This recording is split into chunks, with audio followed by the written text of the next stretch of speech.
Hey guys, welcome back. So, I decided to look at something I've been wanting to look at for a bit. I picked this up at, I think it was Goodwill, maybe a yard sale, like years ago, and I was using it for my basic receiver from like 2018, I think, and then for a few years after that, and just kind of like testing speakers and stuff that I picked up when I started all of this. It is kind of dirty. It is not in the cleanest shape. We'll probably open up because there's a rattling sound when I moved it around. This is an STR-D515. It's referred to as an audio video control center, but it's basically an early AV receiver. That's another term for it. We'll look at all the usual stuff that we look at with this. Nothing too deep, and then I'll tell what specs I have, and we'll probably pop it open and see what's dirty. I do also have a remote that matches it. So I bought this on eBay.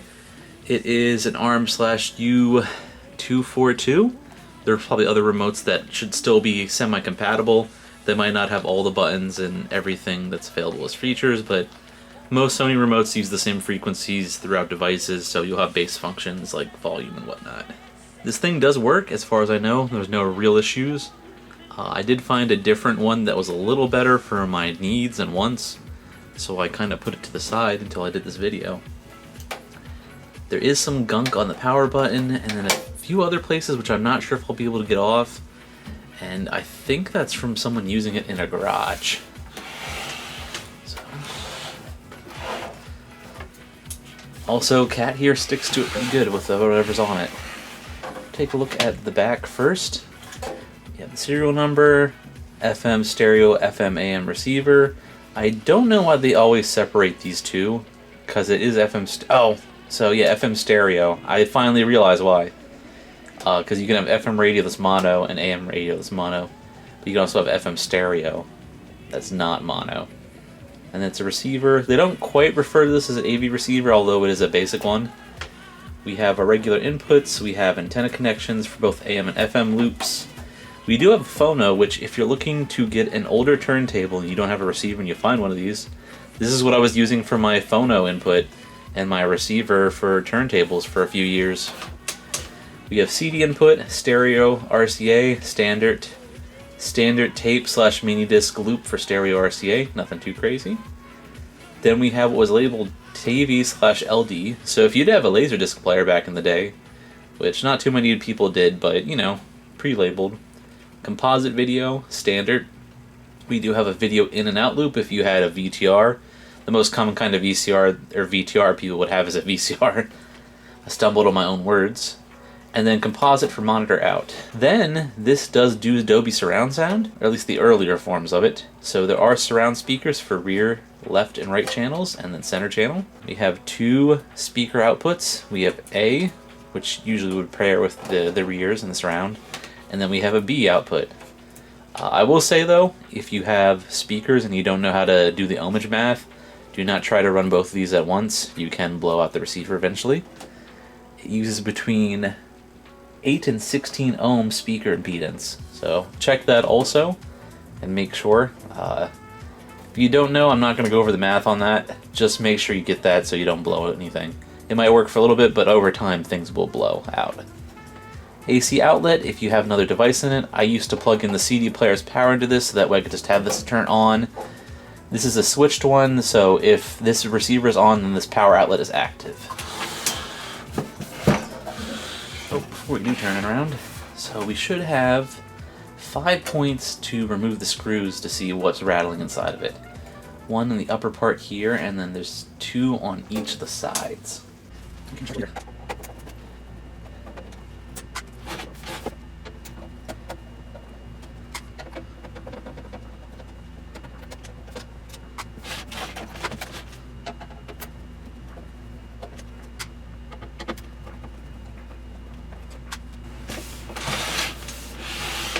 Alright, with those out of the way, and you might notice that's a little beat up. Like I said, I found it at a thrift store, and I'm pretty sure they used it for a garage or something, because it appears like there's paint.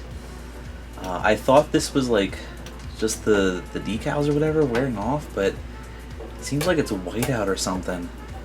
There's like white stuff there, and then also on the bottom, where the feet are, it was like stuck to some kind of paper for a bit, and they did seem to have some rubber feeding on it.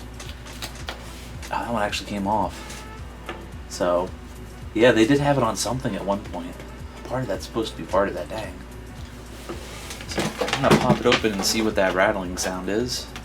It should just pop up, and it might be a little tight depending on how it's put together, because this unit's over 2 decades old. So let's see. If you ever like worried, you'd always look at one of these, open them up, see if you see any like popped caps, any decay. As far as I know, no issues actually with this.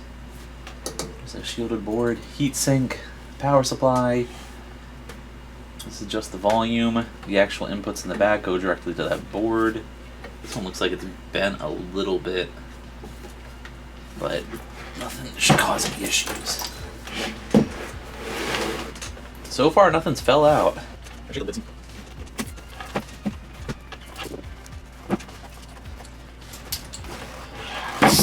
I hear something shaking around, but nothing's falling out. I heard something fall, but it might just be dead bugs or something. It looks like at one point also, because these are not matching legs, that one of the original legs probably got damaged, so they put another one on. Usually, there's just one screw on each corner to hold the legs in place. These parts do have rubber knobs, but that looks like that is part of the front faceplate. So we'll try to get these off, because not only do I want to show you guys it, I do want to clean it a little bit.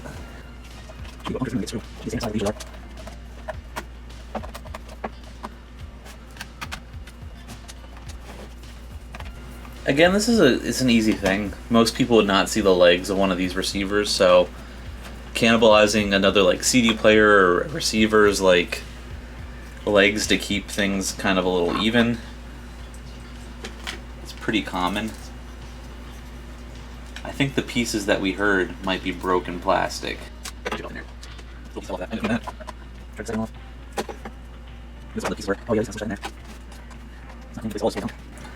I think what they did was the legs were broken on the back, so they just smushed some kind of tape and stuff in there to get it stuck and adhesed. I guess I paid $14.99 or less than that when this came. When I found this at the this would have been the American Rescue Workers. If you can see that, it's up there a little bit. I think I got it on sale though. I doubt we're gonna find the original legs, so we're just gonna get these off.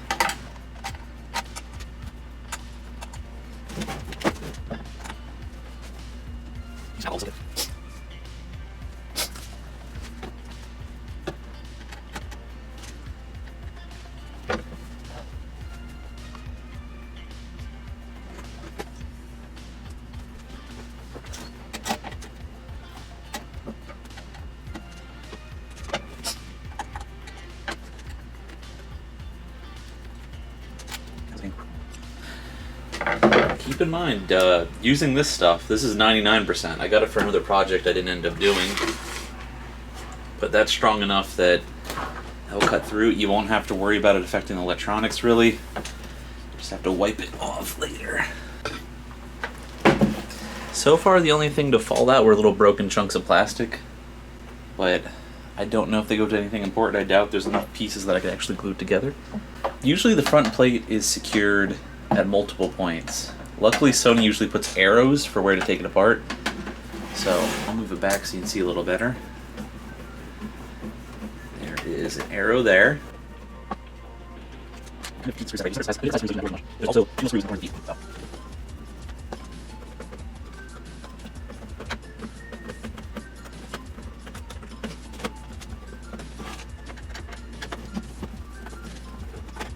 I did also notice something cool that I don't regularly see on these.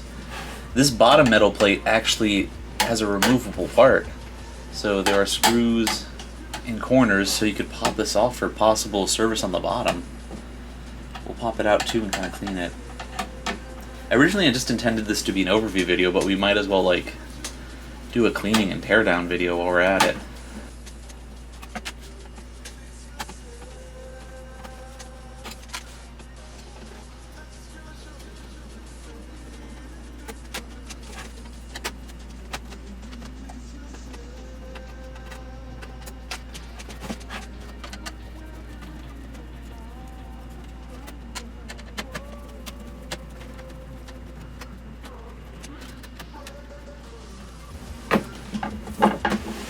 Nothing really dirty there. Do you guys think I should keep the original price I paid for it on there? I think I got it on sale, so it probably wasn't that. I do want to clean this plate though. Alright, let's see. The only thing that's fallen out so far is like small teeny bits of black plastic, but I don't see any plastic on the outside chipped off, so it might be little clips on the inside.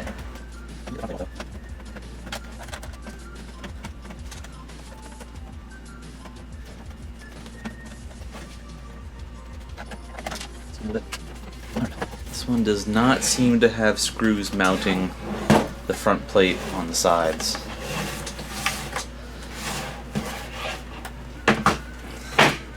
Oh, it does on the top, though.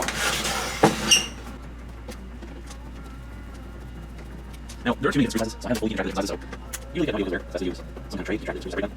I have no sizes, so first one before that.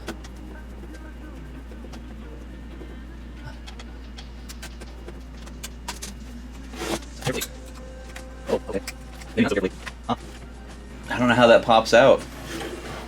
It looks like this board connects this part to the main chassis, or to the main board.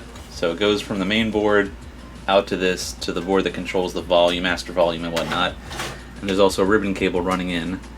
So I can't just pop this off and out without figuring out how to remove that. And I don't want to do that in an entire teardown in this video. So you need to learn how to just get inside of this to check. That's how. We won't go really any further in the case of this video. But yeah, just be careful if you do a teardown. Make sure you don't tuck and rip these ribbons, because I have no idea how easy it would be to find a replacement ribbon that has the same specs or size. Mistake on my part, we did not look at the front of the unit yet. We did, but we didn't look over it. Power button.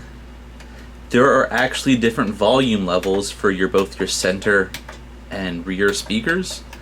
This is more common with Dolby Atmos, and you'd have to manually tune it back then. There wasn't any like built-in digital tuning and calibration on receivers, at least not the most common consumer level ones. Speaker A and B.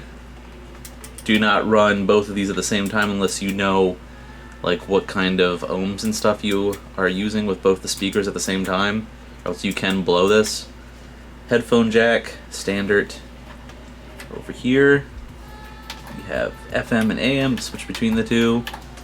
FM mode, we have this to remind you there's a remote. That's what that logo means, and that should be the IR sensor for the remote. Pre-tunable things for tuning, so pre-tunable radio channels, tuning, and then preset tuning up and down and all around. We have a button to turn the surround on and off, switch between the different surround modes, the different center modes. Delay timing was something you would adjust, because sometimes with speaker runs in the way that Dolby Surround would work, there would be delay between some speakers, so you use this to kind of adjust that so it would not have a massive delay between the 2 points, causing like weird sound issues. Standard input selector, video, TV/Laserdisc, tape/MD, CD, tuner, phono. I would recommend picking one of these up if you have an old turntable or a turntable that only has phono out, and instead of getting like a cheap preamp and a cheap like amp. These 90s receivers are fine for starter units for turntables. Bass controls, treble controls, muting button to mute the audio. It looks like it takes it down 20 decibels, so it doesn't completely turn it off. Low boost, which older receivers would call loudness. Basically, if you were listening at a lower volume but you wanted to sound louder, if you were listening like at a short distance or anything, you would push that in to boost the audio a little bit. That isn't common on receivers really much anymore, or amps in general. And then the balance between the left and the right speaker, so you could shift the balance between one or the other depending on your current like location and setup in your room. So yeah, I am going to clean this a little bit, these front buttons, and the stuff that I removed. We're going to put them back together and actually see it in working order. So I was able to get Oops, I got it plugged in to actually make sure stuff works. I was able to get some of the gunk off of the front here. It is a little dusty. I'm probably not going to go do a deep cleaning for this video. And I was able to get some of the gunk off the side here. I don't want to soak this in water really, just because it's metal. It would probably be okay to do so real quick. What I basically did was take a rag, take some rubbing alcohol or some isopropyl alcohol, just kind of dab it, and then gently wipe over that, because whatever gunk is on this from, I assume they used it in a garage or something. There's paint and stuff. It seems to be attracting my cat's fur really, really good. And I don't want a kind of goopy receiver in general. We're going to unplug it. We're going to put this bottom shielding plate back in. It can only go one way. I did put batteries in the remote, and it does turn on. I'm a little confused though, because there's a TV on control button, which doesn't turn on the receiver. There's a visual power button, which... Oops, I hit the Trinitron on the other side of the room. That turns on whatever TV or Sony TV is plugged in. So...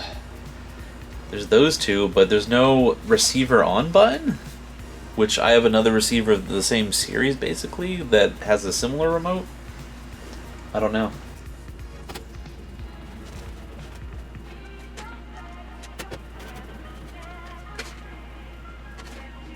Options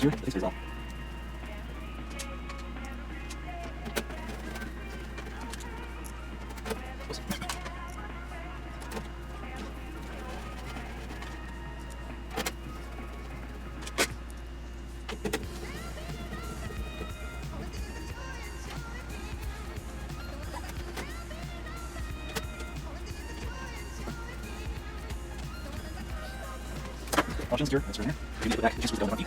Cross part. Face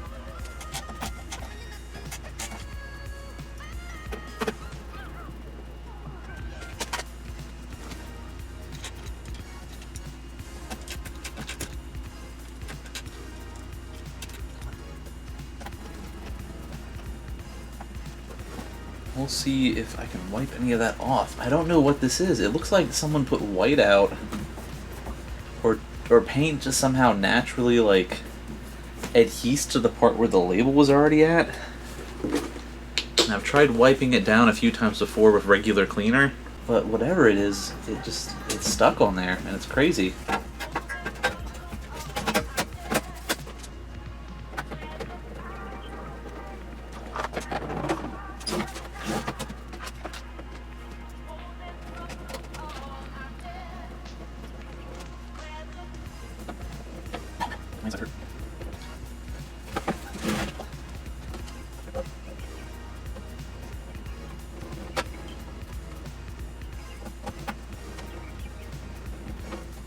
So I let these soak a little bit to get some of that gunk off, and I did find that missing screw I forgot was still attached because it was just stuck in there.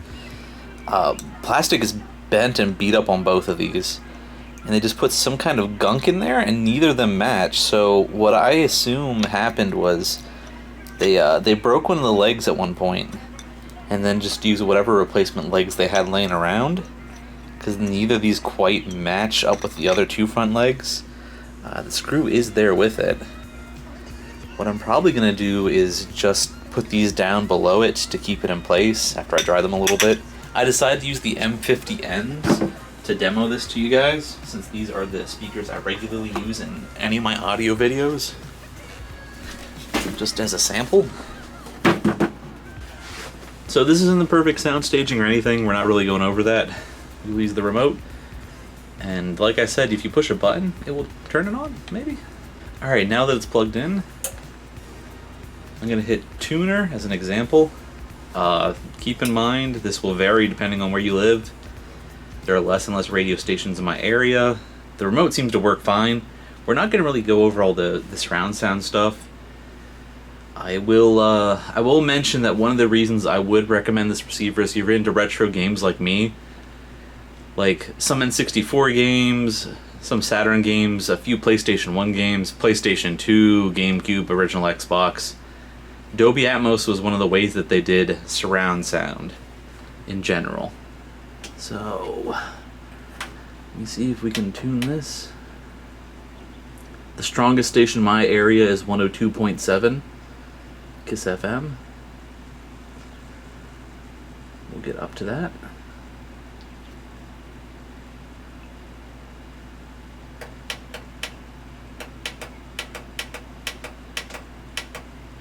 Oops.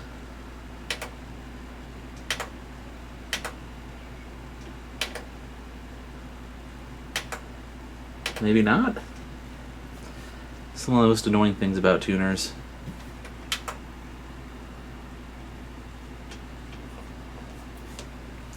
Alright. We will turn on speaker A, because these are plugged in speaker A. I guess we'll just skip the tuner part. Switch over to CD. So a cool thing is, this has a little light to show you where the volume's at.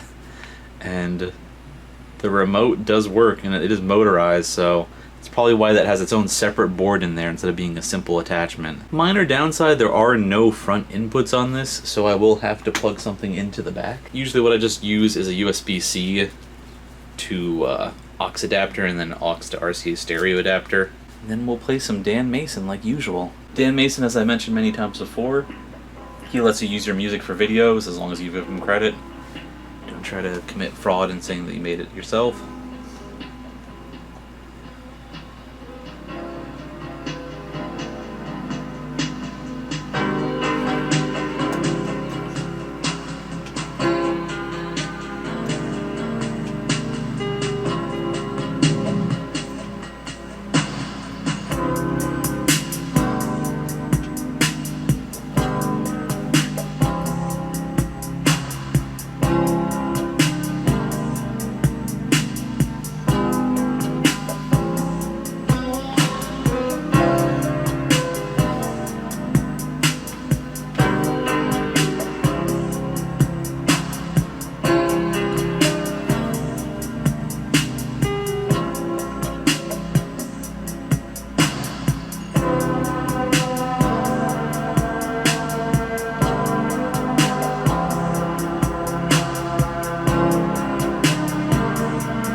There it is. Here's a 90s AV receiver that if you find used, most likely will run you 20 bucks max. If you find it locally, probably cheaper. The condition you find it will probably vary. The one I got works fine as far as functions go.